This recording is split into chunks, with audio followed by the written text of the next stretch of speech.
What's up, you guys? Today we're going to be doing a reaction video where I'm going to be looking at some of the best routes that have been ran through NFL weeks 1 through 3. So, not a ton of routes have stood out to me. I've seen a few things. People have sent me some things. So I had somebody kind of create this video of the top routes for me. So I'm going to be reacting to this in real time with you guys. The first time I've really analyzed this type of film. So I hope this is able to help you guys out. We're trying to do more of these reactionary type videos. So if you enjoy this video, guys, we appreciate all your feedback. You think there are some things we could do better with these videos, we'd love to hear it because we enjoy this. We did one of these last week and people seem to enjoy it. So I hope this helps, guys. So this first route we're taking a look at here is from Amari Cooper, and he is running a route versus the Giants. So let me click play and then we'll kind of analyze this. Okay, so he comes off the ball. That's a pretty good crossover. Like, I think people forget how good of a route runner Amari Cooper is. Like, a week in and week out, you see this guy show up on film. So, just right off the bat, like, this tells me, so obviously we're in the red zone here, and we have a DB who's hard inside leverage, inside shade coverage, right? So, in the red zone, his goal is obviously not to get beat to the inside. Anytime we're within the 10-yard line, his goal is not to get beat to the inside, because usually he's on an island out there as a DB, man-to-man coverage, right? So, as a receiver, if we have to run a slant route and we have a guy who's inside shade like that, I don't necessarily want to just try to force it and get to the inside right now, because that DB's job is to not let me do that, right? In the red zone, if it's a pass play, what do they usually bring in? They're usually bringing pressure. So as a receiver, I'm going to get man-to-man coverage inside shade. He doesn't have help. His goal is to force me to the outside, force me to the sideline, almost out of bounds, right? So as a receiver, I can't just try to run to the inside. DB won't let me do that. So a great way to use, like, so when you have inside shade press and you have to run a slant and you're in the middle of the field, you could threaten a DB more with your speed, right? Because there's a threat of a deep fade. In the red zone, there is no threat of the deep fade. What's the threat of the fade? It's the goal line, jump ball, over the shoulder, that head tap type catch. So we have to set that up when I am ultimately running my slant, right? So Cooper comes off the ball and he gives this kind of like tempo change into this just nasty crossover right here. I'm going to play it again one more time for you guys. And you see how sudden his feet are, how quick his feet are, right? I'm not saying that every receiver has to move like that, but conceptually what he is doing is he's trying to make this DB think we're doing a little slide, take off to the fade, right? We change tempo. DB's sitting inside shade. He's thinking that we're going vertical, and then we give this 1-2 and slip back underneath, because we have to attack the DB's outside shoulder and outside hip whenever I have to run a slant route 5 yard in and he is sitting inside shade press. Or in this case, it's more so catch technique where he's 2 to 3 yards away. So we can't force it, you guys. Let's attack his outside hip and shoulder. So when he does jump, we have some space to operate now underneath to the inside. But again, we can't force it. Let's make sure we operate to the outside. So remember, when we're in the middle of the field, like I said, to finish that thought, we can threaten him with speed.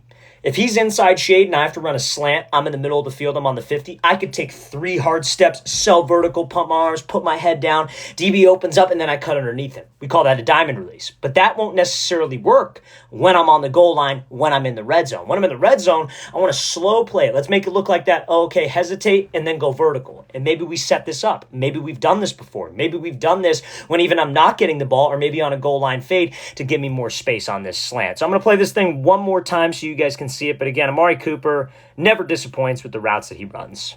Now, also, fellas, if you are a quarterback or wide receiver watching this and you would like to train with us this offseason, we are going to be traveling out to 15 different locations across the country for 2-day-long QB and wide receiver training camps. So, guys, if you want some more information on how you could sign up to work with myself, my staff of coaches, check out that very first link in the description below. That's where all the information is. We're going to be coming out to San Francisco, California, Orlando, Florida, Phoenix, Arizona, Charlotte, North Carolina, Austin, Texas, Las Vegas, Nevada, Seattle, Washington, Chicago, Illinois, Newark, New Jersey, Birmingham, Alabama, Houston, Texas, Boston, Massachusetts, Columbus, Ohio, Boise, Idaho, and Los Angeles, California. So guys, all those cities, all of our camps will sell out. Last year, we had to turn away a lot of people because our camps sell out, and we only limit it to a certain amount of players, so each player could get specific one-on-one attention. So guys, if you want to sign up, check out that very first link in the description below. We'd love to have you there. Let's get to this next route.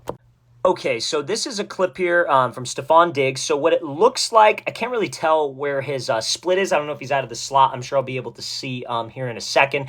But it looks like he's got a DB who's like in head-up catch technique. And the reason why I go over that with you guys is the most important thing as a receiver is when you come up to the line of scrimmage, you want to have a plan, right? You want to have a plan of how you could process information and how you could structure your route, right? So you come up to the line, the two things I tell receivers to look for when it's man coverage, leverage, and then distance, because that tells me how I'm going to structure my route. route? Is he, and this is without even knowing what route he's running, right? Is he going to be right up on the line of scrimmage, right in front of my face, or is he going to be 2 to 3 yards away? What is it going to be, right? So, well, and that will tell me, okay, do I need to give a quick move and go, or do I need to close the space and bring that line of scrimmage to him? And then his leverage tells me, okay, am I going to attack his leverage? Am I going to attack his leverage, then release to the side of my route? Maybe I'm running an outside breaking route. Do I release outside? Do I have to run an outside breaking route and he's outside leverage, so I need to release inside? A lot of things factor in just based off of knowing his leverage and the distance he has. So let's go ahead and play this clip, you guys, and then we'll break it down. So he comes off. Yep, closes the space. Okay, so he was kicked out wide. He was lined up on the middle of the numbers, and he ends up running this corner route. So knowing that, now that he was on the middle of the numbers and he has to run a corner, this tells me a couple of things, right? So if I'm lined up, or I think he's actually on the bottom of the numbers, excuse me. So if you're an outside wide receiver and you have to run a corner route, generally, what they will have you do is run something called an inside stem or like a box corner. For those of you that play Madden, you've probably seen the play before corner strike, where you stem in 5, up 10, then break up to 15. You guys all know what I'm talking about, right? Like that's essentially what this is. I call it a box corner because you're making like kind of like a box, I guess you could say pattern. Some people call it an inside stem corner, an inside release corner, but it's like a mandatory inside release, even if this DB is head up, right? So if I have a DB who's in head up catch technique, which is 2 to 3 yards off, or press right in front of my face, the key is, generally speaking, you want to release to the side of your route, unless it's an exception like this play. So we have to run a corner. If I got a guy who's in head up, I want to give him a move inside, take the outside release, because that's always easiest, right? But if I'm on the outside, if I'm on the bottom of the numbers and I do that, I have no room for my quarterback. You have to give your quarterback room on outside breaking routes, like outs, comebacks, corners, fades. I would consider all of those outside breaking routes, right? So what Diggs does is, okay, I have to take an inside release. Rather than him just running to the inside and letting this DB get hands, what does he do? He closes the space with him, right? So he closes the space and gives a move to the outside. Let's bring that line of scrimmage to him. Now, why is it important that we close the space there? It's important we close the space because that allows me to do something called get skinny or re-stack. So when he closes the space and gives him a move, DB doesn't even need to jump like crazy. We see him to hesitate because this DB doesn't bite on the fake. He just hesitates for a second. But when we close that space and I take that inside release, you want to get hip to hip with this DB. That means you're running as tight as you can to him. And you were trying to beat his outside arm. Because if we take an inside release on a corner route, it is very, very important that we stack the defender, which is exactly where Stefan Diggs gets, which is where he is trailing behind me and he is trailing my hips. Because now when I get to the landmark of the break, now I got him. I got something called a two-way go, which means I could go inside or I could go outside. So I think Diggs tries to use something, not the greatest move if I'm being 100% honest. It looks very, very choppy. I've seen him do a lot better moves. Obviously, he's one of the best route runners in the game. I'm not trying to say that. I'm just saying this, to be honest, it's not the best move. But at the top, I think he's trying to set him up with something called a rocker step, which is where you step in the direction you're going first, and then you fake the opposite way. So you're going outside, you step outside, fake inside to get that guy to jump, and then we got space to the outside to separate. And that DB, because he's trailing my back hip, and I sell it with my hips, that can get him to jump, and you see the amount of space that he's able to give his quarterback on this corner route. But remember, we're not able to stack, you guys, unless I get hip to hip with him, unless I squeeze by him and quote-unquote get skinny. That's why it's important we close the space. That's why at the line of scrimmage, I need to know, is he right up on the line or is he off a couple yards? Because if he's right up on the line, I can just give him a move and I get skinny right away. If he's 2 yards away, I got to close the space, get skinny, because here's the mistake that guys will make, fellas. After they close the space, they run away. So imagine if Diggs ran towards me right now and he ran super wide. What could that DB do? That DB could cut off his angle and not allow him to stack, and it'd be hard to run that corner route. So let's bring the space to him, hip to hip, so we could get over the top and ultimately stack him. So decent job by Diggs. Move at the top obviously could be better, but it got the job done, and there's no defense for a perfect throw. If you give your quarterback room to throw you open, it is going to be very easy, especially if you have a talented QB. All right, so this next route here is from Drake London. So obviously we're in the red zone again. So this is very similar to the first clip that we looked at. So let's take a look at what we got here. Looks like he has like kind of an outside leverage, either off man or zone coverage look here with number 2. I want to say it's Darius Slay, right? So let's play this thing full speed and then we'll talk about it. So very, very good move. So that's that rocker step that we were talking about with that Diggs clip. This is just used a little bit better, and it's a little bit smoother from Drake London. I'm going to play this one more time. So yeah, so here's why this works, you guys. So London has to run a, let's say it's just like I want to say he was lined up on probably like the 7 or 8 yard line, I want to say, and he has to run like an 8-yard out route. Like, let's get into the end zone, right? So it's an outside breaking route, and he has a DB who's sitting off man coverage. This could be off man, this could be zone, based on the DB's eyes, and Slay's a very good DB. Based on his eyes being to the inside, that tells me it's zone. But whether it's off man or whether it's zone, you would run this route the exact same way. That's why it's so important to know leverage, right? Leverage kind of dictates how I run the route, not necessarily coverage. It can sometimes, it's important to know, but in this situation, it's really the same. So if I have to run an 8-yard out route, and I have a DB who's sitting at 8 yards outside shade, right? I can't just try, and he's outside leverage. I can't just try to run around it, right? Because we know when he's outside leverage, just like we talked about in the first clip, when a DB's inside leverage, his goal is don't get beat to the inside. So this DB's goal is don't get beat to the outside. He probably has some type of safety in zone coverage, or maybe somebody dropping into like a robber look. He has inside help. So his job is don't get beat to the outside because we don't have space over there. And also London has a reduced split, which means that he's lined up closer to the formation. So the DB's smart. He's thinking, okay, he's doing that to run either an outside breaking route or maybe a drag, but I have help inside, so I'm not necessarily super threatened by the drag.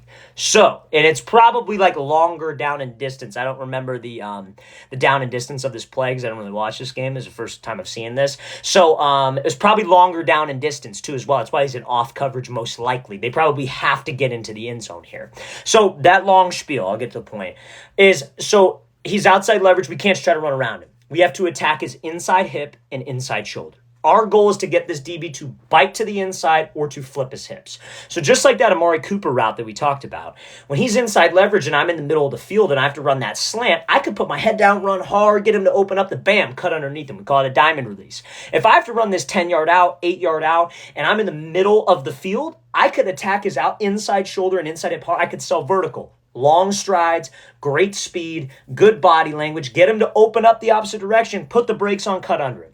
I can't do that in the red zone because he's not threatened by your speed in the red zone. He's threatened by an inside route because this still might be considered off man. And we could still throw a quick post, bam, right there. And especially in this situation, it's, probably a third down situation where they have to score. That's why he's playing off like this. So what London does, he does a rocker step. So a rocker step is where you step in the direction you go first. So he has to go outside.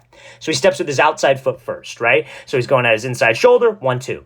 Notice how he doesn't square him up. Notice how he doesn't run at the defender's midline. Everybody talks about, attack the defender's midline. The second you run at him in this situation, he's going to keep his leverage. And then guess what? You got to run an out route and you're going to run right damn into him, right? So let's split the defender in half. Let's attack his inside hip and inside shoulder. Let's go at him, 1, 2. And you step with that outside foot first. It's a solid step, hard in the ground. You push off of it, your hips, your shoulders, everything has to sell to the inside. So we're accomplishing the same thing. The route principle doesn't change.